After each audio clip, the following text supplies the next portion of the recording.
গ্রামে সকাল হতে না হতেই শুরু হয়ে যায় হাঁস, মুরগি, গরু, ছাগল আর রান্নাবান্নার আয়োজন। দেখো, এগুলো আমার ব্রয়লার মুরগি। আমি এদেরকে দেশীয়ভাবে পালন করি।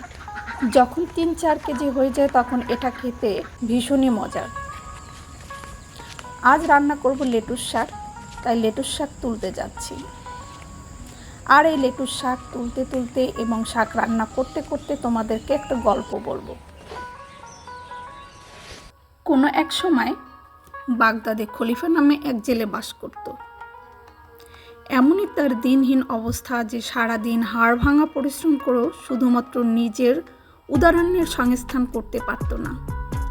এই কারণে সে ভয়ে স্বাধীন একা কিছুই করার দুঃসাহস করেনি। একজনেরই রুটি জোগাড় হয় না, সেখানে বিবি বাল বাচ্চাদের মুখে সে খাবার দেবে কোথা থেকে? তার মতো দুস্থ অসহায় অবস্থা আর পাড়াপড়শিদের কারোরই ছিল না।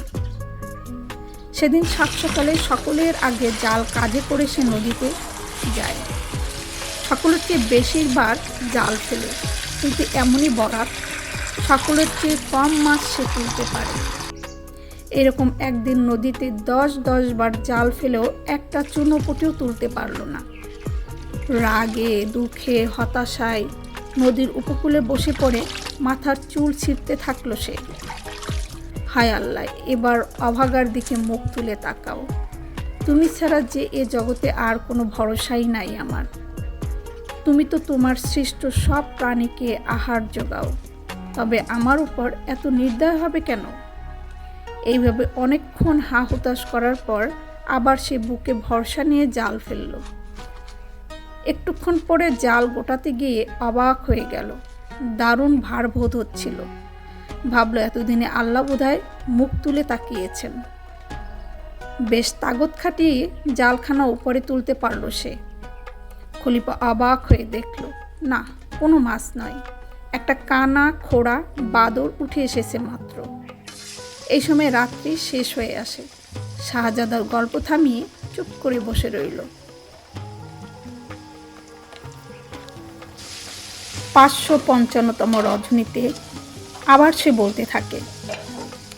খলিফা কপাল চাপড়াতেই থাকে। এই কি তোমার বিচার হলো মালিক? মাছের বদলে একটা কানা খোড়া বাদর বরাদ্দ করে পাঠালে আমার জন্য। একখানা রশি দিয়ে বাদরটাকে একটা গাছের গুঁড়িতে বেঁধে বেধড়ক প্রহার করতে লাগলো সে। যন্ত্রণায় আর্তনাদ করে সে বলে ওঠে, আমাকে মেরো না জেলেপো, আমাকে এমন করে মেরো না। তুমি আমার কথা শোনো, আর একবার জাল ফেলো, দেখবে আল্লাহ তোমার আজকের রুটির ব্যবস্থা করে দেবেন। এক চক্ষুখঞ্জ সেই বাদরের কথায় জেলে আবার জাল ফেলে জলে। এবারে জালটা আরও বেশি ভারী বোধ হয়। অনেক কষ্টে সেবারও জালখানা উপরে তোলে সে। কি আশ্চর্য! এবারও আর একটা বাদর, কিন্তু এই বাদরটা খোড়াও না কানাও না, দেখতে খুবই সুন্দর। কাজল কালো টানা টানা চোখ, সুন্দর থ্যাবড়া নাক, দাঁতগুলো ঝকঝকে সাদা মুক্তোর মতো। ওর গায়ে ছিল লাল সাদা ডুরি কাটা একটা কুর্তা, হাতে ছিল সোনার বালা, কানে ছিল দুল এবং পায়ে ছিল সোনার ঘুঙুর।